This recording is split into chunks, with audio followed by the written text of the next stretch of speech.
Hello everyone, welcome back. Hope you all are doing great. Guys, ये video PM networking Hindi YouTube channel के लिए बन रहा है एंड आज के इस वीडियो में हम एसटी वैन का एक common scenario and policy discuss करेंगे। ये वीडियो एक्सपीरियंस नेटवर्क इंजीनियर्स के लिए हैं जो भी बेसिक एसटी वैन ऑलरेडी कवर कर चुके हैं, जैसे एसटी वैन कैसे काम करता है, ओवरले टेक्नोलॉजी, बेसिक एसटी वैन की पॉलिसी। आप जानते हो किस तरीके से हम hub and spoke topology create करते हैं, किस तरीके से हम direct internet access policy create करते हैं। Means centralise policy, localise policy, to the point आप कॉन्फ़िगर करना जानते हो। तो आज के इस वीडियो में आप एक रियल टाइम सिनेरियो समझोगे, वो भी ऐसे रियल टाइम सिनेरियो जो कॉमनली हम यूज करते हैं।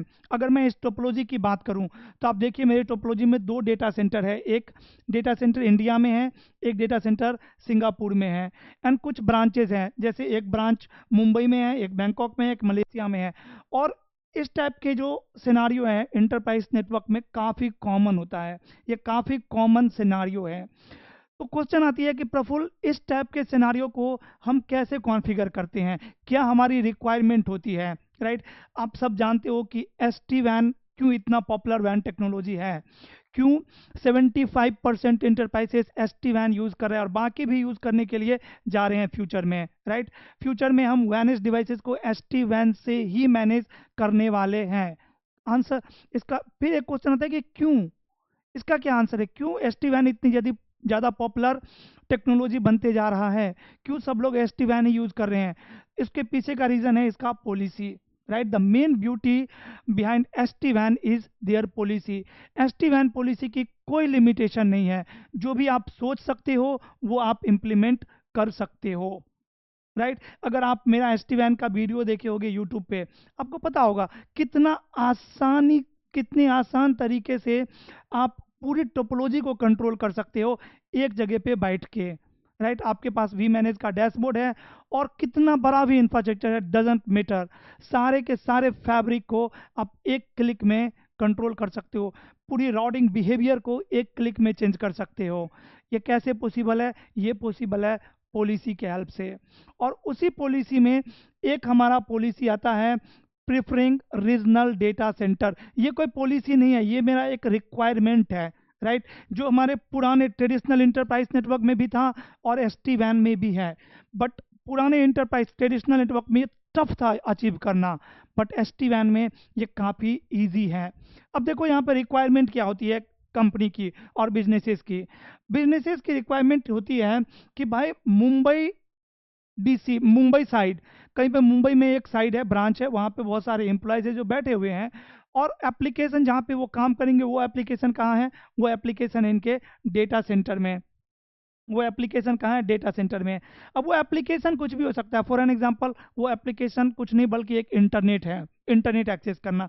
ये सारे एम्प्लॉयज़ जो हैं उन सबको इंटरनेट चाहिए यूज़, दिन में काम करने के लिए ऑफिस में बैठ के इंटरनेट कनेक्टिविटी की नीड्स है।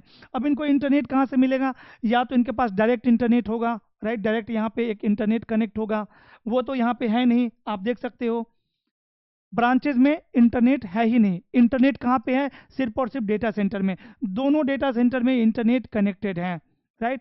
हम इंडिया डेटा सेंटर से भी इंटरनेट एक्सेस कर सकते हैं और सिंगापुर डेटा सेंटर से भी इंटरनेट एक्सेस कर सकते हैं। ये इंटरनेट इंटरनेट ही नहीं, कोई आपका क्लाउड पे एप्लीकेशन हो सकता है। फॉर एन एग्जांपल एक कंपनी की एप्लीकेशन होती है ERP application, let suppose enterprise resource planning. ये एप्लीकेशन है जो कि क्लाउड पे होस्टेड है। कहाँ पे होस्टेड है, क्लाउड पे। और आप जानते हो क्लाउड कैसे रीचेबल है, इंटरनेट से, राइट। तो ये जो क्लाउड पे एप्लीकेशन है, ये एप्लीकेशन या तो इंडिया डेटा सेंटर से एक्सेस हो सकती है या फिर सिंगापुर डेटा सेंटर से एक्सेस हो सकती है, डायरेक्ट ब्रांच से कोई एक्सेस है ही नहीं यहाँ पे। अब अब बोलोगे प्रफुल्ल ये तो पुरानी वाली बात होगी, ये तो ट्रेडिशनल नेटवर्क में ऐसे होता था, ये एसटी वैन में तो हम डायरेक्ट इंटरनेट एक्सेस क्यों नहीं कॉन्फ़िगर कर देंगे। कर सकते हो आप, बट एक सेकंड के लिए आप अभी इमेजिन करिए कि हमारा जो इंटरनेट कनेक्शन है वो सिर्फ और सिर्फ डेटा सेंटर में है और उस टाइम में अगर मुंबई से कोई यूज़र मुंबई से कोई यूज़र इंटरनेट एक्सेस करता है या क्लाउड एप्लीकेशन एक्सेस करता है इंटरनेट के थ्रू, उसके लिए उसको डायरेक्ट इंडिया से जाना चाहिए या पहले उसको सिंगापुर जाना चाहिए और फिर इंटरनेट पे जाना चाहिए? प्रफुल, अगर सिंगापुर से जाएगा तो डिले ज़्यादा होगी, लेटेंसी ज़्यादा होगी। अगर direct internet India data centre से जाएगा, लेटेंसी कम होगी, डिले कम होगी। Exactly, right. तो शॉर्टेस्ट पाथ हमेशा हम यूज़ करते हैं, राइट, नेटवर्क में कहीं भी रीच करने के लिए। चाहे आप एआई पे कुछ सर्च कर रहे हो, आपने अपना मोबाइल निकाला, चैट जीपीटी ओपन किया, आप सर्च किए, तो आपका एआई भी नियरेस्ट डेटा सेंटर ढूंढता है कि भाई नियरेस्ट डेटा सेंटर कहाँ है जहाँ से हम इंफॉर्मेशन स्कैन कर सकते हैं, राइट, फाइंड कर सकते हैं, सर्च कर सकते हैं। या फिर आप गूगल ओपन करते हो, www.google.com, आपका mobile nearest Google data centre search करता है कि भाई google.com का सबसे नियरेस्ट डेटा सेंटर कहाँ पे है जहाँ से मैं इंफॉर्मेशन ले सकूँ। उसको हम बोलते हैं प्रीफरिंग रीजनल डेटा सेंटर, कि भाई रीजनल डेटा सेंटर को प्रीफर करो सर्विस के लिए। अब सेम सर्विस दोनों डेटा सेंटर में है। अब ये सर्विस अभी मेरे यहाँ पे इंटरनेट है या क्लाउड है, आपके लिए कुछ भी हो सकती है। यहाँ पे एक कंपनी की एप्लीकेशन है, जो एप्लीकेशन दोनों जगह दोनों डेटा सेंटर में होस्टेड है, इंडिया में भी और सिंगापुर में भी। अगर मुंबई साइड के यूजर सिंगापुर से सर्विस एक्सेस करता है तो लेटेंसी ज़्यादा होगा, मुंबई से करेगा लेटेंसी कम होगा। तो यहाँ पे आपको टोपोलॉजी को इस तरीके से कॉन्फ़िगर करना पड़ेगा कि मुंबई साइड हमेशा किसको प्रीफर करे, इंडिया डेटा सेंटर को, और मलेशिया की जो साइड है जो नियर बाय किसके है, सिंगापुर, उसको उस साइड के यूजर्स हमेशा सिंगापुर डेटा सेंटर को प्रीफर करें। अब यही चीज़ पुराने ट्रेडिशनल नेटवर्क में टफ था, बट यहाँ पे एस टी वैन में काफ़ी ज़्यादा इजी है। अभी मैं बता रहा हूँ, राइट। पहले रिक्वायरमेंट समझिए, मेरा रिक्वायरमेंट क्या है यहाँ पे, कि दो डेटा सेंटर है, India and Singapore. Mumbai side के जितने भी यूजर हैं वो सर्विस कहाँ से एक्सेस करें, इंडिया डेटा सेंटर से। Simple, right. मीन्स सपोज करिए कि दोनों डेटा सेंटर एक प्रीफिक्स एडवर्टाइज कर रहा है, एक्स प्रीफिक्स एक्स, राइट, और 10.1.1.0, दोनों 10.1.1.0/24/24, दोनों डेटा सेंटर में ये लैन प्रीफिक्स है। दोनों वैनिश डिवाइस क्या करेगा, अदर साइड को एडवर्टाइज करेगा, राइट, मान लीजिए मुंबई को, और मुंबई की जो वैनिश डिवाइस है ये क्या करेगा, दोनों रॉड को अपने राउटिंग टेबल में इंस्टॉल कर लेगा। मीन्स लोड बैलेंसिंग करेगा, कुछ ट्रैफिक इंडिया, कुछ traffic Singapore. But I don't want that, मुझे वो नहीं चाहिए। Then what you want, Praful? I want Mumbai should prefer India and Malaysia should prefer Singapore. And in case of failover, अगर Mumbai side down है तो definitely Mumbai side के user कहाँ से एक्सेस करे सर्विस, ये 10 का सबनेट सिंगापुर डीसी से। तो ये मेरा रिक्वायरमेंट है, और ये काफ़ी कॉमन है, यही रिक्वायरमेंट होती है इंटरप्राइजेस में, राइट, कि आप अपने रीजनल डेटा सेंटर को प्रीफर करो जो आपके रीजन में है, राइट। तो मुंबई के लिए रीजनल डेटा सेंटर कौन हो गया, इंडिया, और मलेशिया के लिए क्या हो गया, सिंगापुर। और जो बीच में साइड है जैसे बैंकॉक, तो ये तो दोनों के बीच में है भाई, इंडिया और सिंगापुर के बीच में। इसके लिए आप लोड बैलेंसिंग कॉन्फ़िगर कर दो, क्योंकि मीटर ही नहीं करता है कि आप कहाँ से एक्सेस कर रहे हो, दोनों साइड से लगभग में डिस्टेंस सेम है, तो इसके लिए लोड बैलेंसिंग। तो ये आपकी रिक्वायरमेंट है, कॉन्फ़िगर करना पड़ेगा आपको इस तरीके से पॉलिसी।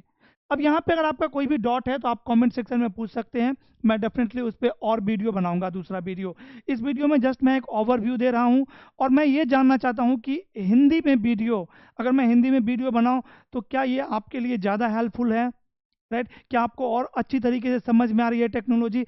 अगर हाँ तो आप कंफर्म करके बताइए कमेंट सेक्शन में, और मैं कोशिश करूँगा कि ज़्यादा से ज़्यादा हिंदी में वीडियो अपलोड करूँ। अगर आप हिंदी चैनल को अभी तक सब्सक्राइब भी नहीं किए हैं तो चैनल को सब्सक्राइब करिए, बिकॉज इस चैनल पे अगर आप कमेंट सेक्शन में लिखेंगे तो बहुत ही ज़्यादा एडवांस वीडियोस आने वाली है। कभी कभी मेरे लिए भी लिमिटेशन होती है कि इंग्लिश में कुछ चीज़ें एक्सप्लेन करना, right, because my English is not too good, right. तो कुछ चीज़ें पता रहती है कि हाँ इसको ऐसे बताना है, बट लैंग्वेज की वजह से एक्सप्लेन नहीं हो पाती है अच्छे से। तो हिंदी में आसानी होगी, मेरे लिए भी आसान होगा चीज़ों को और बेटर तरीके से एक्सप्लेन करने में और डीप में जाने में, राइट। तो अगर वीडियो हेल्पफुल रहता है आपके लिए हिंदी कंटेंट, कमेंट सेक्शन में ज़रूर लिख के बताइए। It will help me to understand कि मुझे वीडियो हिंदी में ज़्यादा बनाना चाहिए या इंग्लिश में ज़्यादा बनाना चाहिए। डन। तो देखिए अब यहाँ पे इंटरप्राइजेस की क्या सिनारियो होती है कि रीजनल डेटा सेंटर को प्रीफर करो। तो यहाँ पे आपको क्या करना है, मुंबई डेटा सेंटर को प्रीफर करना है, सॉरी इंडिया डेटा सेंटर को प्रीफर करना है मुंबई साइड के लिए, और सिंगापुर डेटा सेंटर को प्रीफर करना है मलेशिया साइड के लिए, और बैंकॉक के लिए आपकी लोड बैलेंसिंग, मतलब कुछ भी मत करो, कुछ भी नहीं, कोई भी पॉलिसी अगर हम यहाँ पे कॉन्फ़िगर नहीं करेंगे तो क्या होगा, लोड बैलेंसिंग, राइट। अब किस तरीके से हम एसटी वैन में ये चीज़ अचीव करेंगे, कैसे हम मुंबई डीसी को प्रीफर करेंगे, तो देखिए बेसिक एसटी वैन जो पॉलिसी है या बेसिक एसटी वैन का जो बिहेवियर है, मैं एक्सपेक्ट करता हूँ कि वो सब आप लोग जानते हो। जैसे फॉर एन एग्जांपल VS1, यहाँ पे VS1 है, इसका टी लॉक है टी लॉक 1, और सर्विस साइड में एक राउट है, लेट सपोज राउट 1 राइट, यहाँ पे है टी लॉक 2 और राउट 2, राइट, राउट 2 से कनेक्टेड है, और टी लॉक 2 यहाँ पे है टी लॉक 3,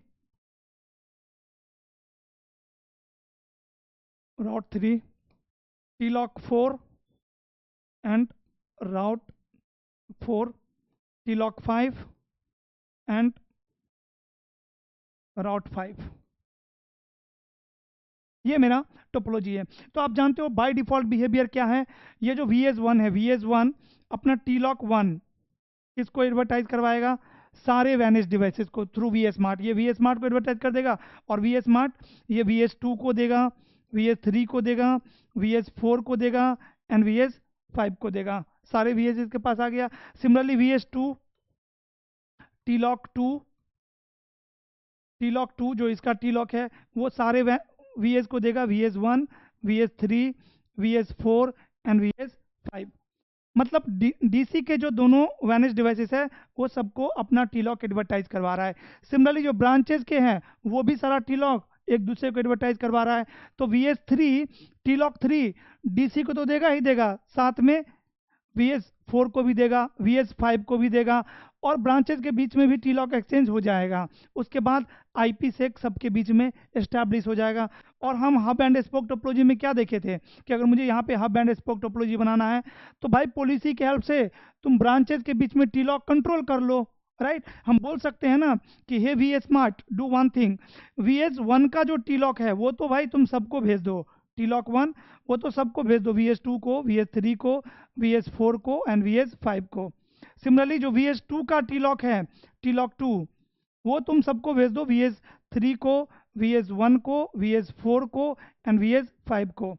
बट जो VS3 का टी लॉक है, VS3 का टी लॉक 3 वो तुम सबको मत भेजो, सिर्फ और सिर्फ किसको भेजो, वो तुम भेजो सिर्फ और सिर्फ VS1 को एंड VS2 को, मीन्स DC VSS को। तो अब इसकी IPsec सिर्फ इसके साथ होगी और इसके साथ होगी, क्या इस दोनों के बीच में कोई IPsec होगी, नहीं होगी, बिकॉज ये राउटर कभी टी लॉक VS3 का रिसीव ही नहीं करेगा, ये भी नहीं करेगा।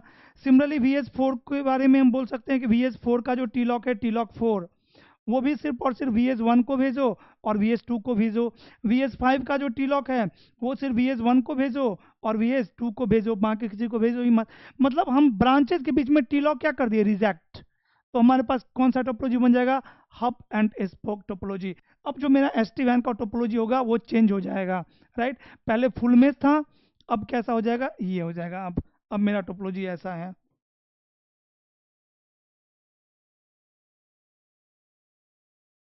राइट। थोड़ा सा सिंपल बना दिया मैं टोपोलॉजी को, पहले कॉम्प्लेक्स था थोड़ा सा। अब जो लैंड साइड में प्रीफिक्स है, यहाँ पे कौन सा प्रीफिक्स है, राउट 1, और यहाँ पे,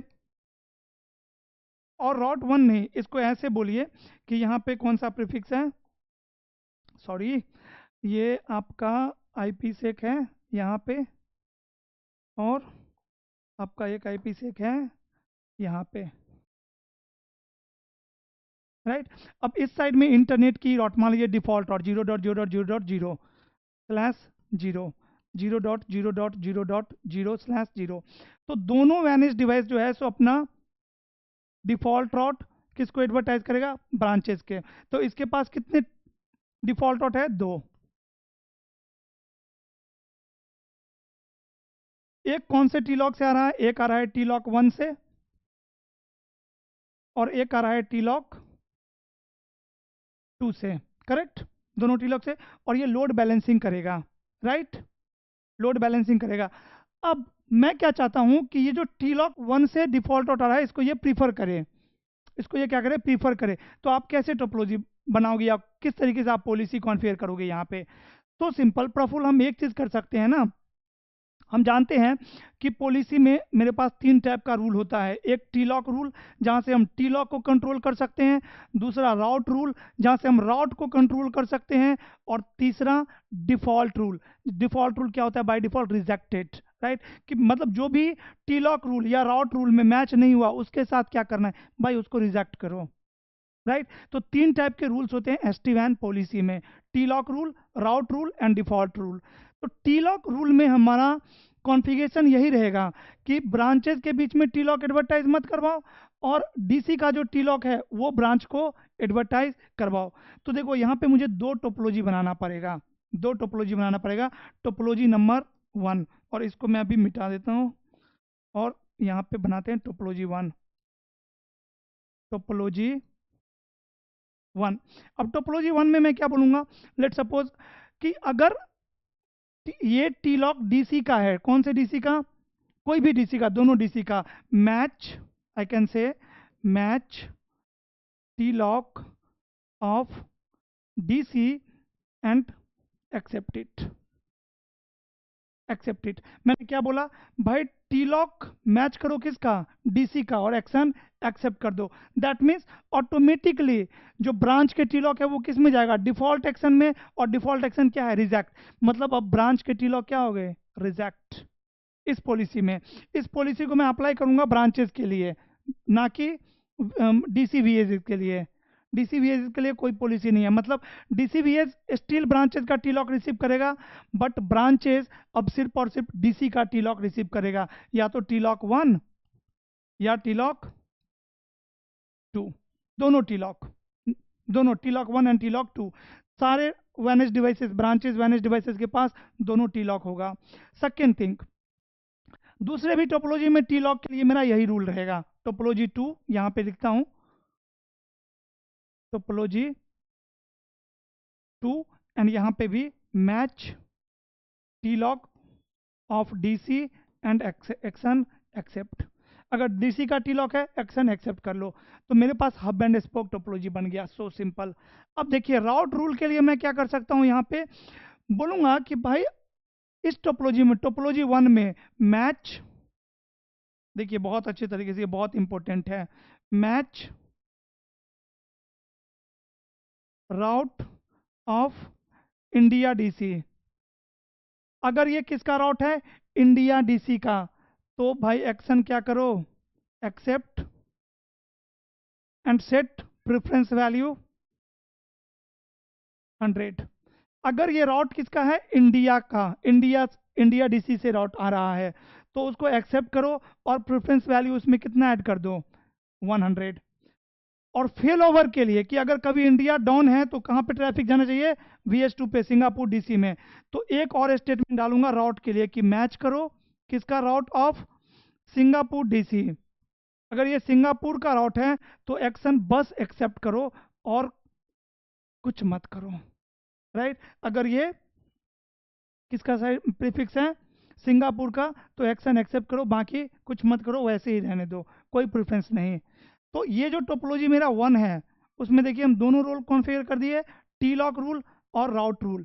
और डिफॉल्ट रूट क्या है? रिजेक्टेड, मीन्स ब्रांच के टी लॉक, ब्रांच के राउट रिजेक्ट हो गया। डन। अब टोपोलॉजी 2 में मैं क्या करूंगा? बोलूंगा राउट के लिए match route of Singapore DC। अगर ये सिंगापुर DC का राउट है तो अगेन एक्शन एक्सेप्ट करो और प्रेफरेंस वैल्यू सेट कर दो 100। और अगर ये राउट इंडिया DC का है तो भाई एक्शन सिर्फ और सिर्फ एक्सेप्ट करो, सिर्फ और सिर्फ एक्सेप्ट करो, कुछ मत करो। तो दो टोपोलॉजी है। टोपोलॉजी 1 किसको प्रीफर कर रहा है? इंडिया DC को। टोपोलॉजी 2 किसको प्रीफर कर रहा है? सिंगापुर को। सिर्फ और सिर्फ राउट के लिए, टी लॉक के लिए। ऐसे आप टी लॉक को भी प्रीफर कर सकते हो, नो प्रॉब्लम, राइट। अगर आप चाहते हो कि मल्टीपल ट्रांसपोर्ट है और एक ट्रांसपोर्ट को प्रीफर करना चाहते हो दूसरे ट्रांसपोर्ट पे, कर सकते हो वेरी इजली। बट यहाँ पे हम राउट को कर रहे हैं, राउट के साथ मैनुपुलेट कर रहे हैं। अब ये जो टोपोलॉजी 1 है, इसको हम अप्लाई कर देंगे भैया VS3 के लिए, और डायरेक्शन में। और डायरेक्शन में मीन्स जब VSmart प्रीफिक्स को एडवर्टाइज करवाएगा, किसको? VS3 को, तो ये पॉलिसी यूज होगा। राइट। और पॉलिसी यूज होगा मतलब जो भी राउट इंडिया डीसी से आ रहा है उसमें प्रेफरेंस वैल्यू 100 लग जाएगा, और सिंगापुर के राउट में कुछ नहीं लगेगा, बस एक्शन एक्सेप्ट रहेगा। और जो टोपोलॉजी 2 है इसको मैं अप्लाई कर दूंगा इस वैनेज डिवाइस के लिए, मलेशिया वैनेज डिवाइस के लिए, जो कि सिंगापुर प्रीफिक्स में प्रेफरेंस वैल्यू 100 ऐड कर देगा और मुंबई को ऐसे ही छोड़ देगा। तो अब क्या होगा, ये site means VS3 Mumbai DC को इंडिया डीसी को प्रीफर करना शुरू कर देगा, और ये मलेशिया वैनेज डिवाइस सिंगापुर डीसी को प्रीफर करना शुरू कर देगा। और ये जो बीच वाला यहाँ पे कोई पॉलिसी अप्लाई नहीं है तो वो डिफ़ॉल्ट बिहेवियर पे जाएगा जो आपका लोड बैलेंसिंग है। तो इस तरीके से आप पॉलिसी यहाँ पे कॉन्फ़िगर कर सकते हैं। ये वीडियो सिर्फ और सिर्फ गाइस टेस्टिंग के लिए है कि हम हिंदी में वीडियो किस तरीके से बना सकते हैं। क्या आपको हिंदी में वीडियो चाहिए, आपको समझने में इजी हो रही है? अगर हाँ तो आप कमेंट सेक्शन में बताइए। और ये सारे टोपोलॉजी को हम deeply step by step configure करके देख सकते हैं। जैसे मल्टीपल ट्रांसपोर्ट है तो कैसे एक को प्रीफर करें दूसरे पे, राइट। एप्लीकेशन अभी राउटिंग कैसे कॉन्फ़िगर करें, और जो भी रियल टाइम SD-WAN सिनेरियो मैंने फेस किए हैं वो सारे सिनेरियो आपके साथ डिस्कस कर सकता हूँ। तो ये वीडियो कैसा लगा ये कमेंट सेक्शन में बताइए, बहुत इंपॉर्टेंट है मेरे लिए, बिकॉज काफ़ी टाइम टीम का कॉल आता है, मैसेज आता है कि प्रफुल्ल कुछ वीडियो हिंदी में बनाइए, राइट। सो दैट्स वाई मैंने एक वीडियो अभी हिंदी में बनाया हूँ SD-WAN पे, और हिंदी में एक CCNA का प्लेलिस्ट ऑलरेडी चल रहा है। कुछ टाइम से वहाँ पे वीडियो मैंने अपलोड नहीं किया हूँ बिकॉज रिस्पॉन्स नहीं आ रहा था। तो पहले बहुत लोग रिक्वेस्ट कर रहे थे कि हिंदी में बनाए, हिंदी में जब बनाया तो कोई रिस्पॉन्स नहीं, तो मैं सोचा चलो हिंदी उसको छोड़ते हैं अभी CCNA वाले प्लेलिस्ट को, और कुछ एडवांस टॉपिक पे वीडियो बना के देखते हैं। अगर ये आप लोगों के लिए हेल्पफुल रहेगा तो एडवांस टॉपिक्स पे डेफिनेटली हिंदी में वीडियो बनाएंगे। अदरवाइज तो इंग्लिश में तो चल ही रहा है, अगर हेल्पफुल नहीं रहे तो फिर क्या मतलब है टाइम इन्वेस्ट करके, राइट। तो फिर इंग्लिश वाला जो मेन चैनल है वहाँ पे तो कंटेंट आता ही रहेगा। आज के लिए इतना ही, मिलेंगे अगले वीडियो में और डिस्कस करेंगे कुछ और interesting topic. Thank you so much for watching, मिलते हैं अगले वीडियो में, तब तक वीडियो को लाइक करिए और फीडबैक कमेंट सेक्शन में ज़रूर शेयर करिए। Bye bye.